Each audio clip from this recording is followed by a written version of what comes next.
ॐ नमस्ते अस्तु भगवन् विश्वेश्वराय महादेवाय त्र्यम्बकाय त्रिपुरान्तकाय त्रिकाग्निकालाय कालाग्निरुद्राय नीलकण्ठाय मृत्युञ्जयाय सर्वेश्वराय सदाशिवाय श्रीमन्महादेवाय नमः। ॐ श्रीगुरवे नमः। ॐ गणपतये नमः। ॐ श्रीशिवाय नमः। ॐ स्थिराय नमः।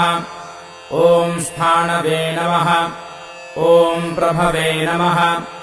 ॐ भीमाय नमः। ॐ प्रवराय नमः।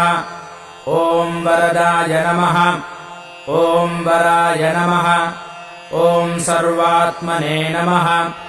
ॐ सर्वविख्याताय नमः।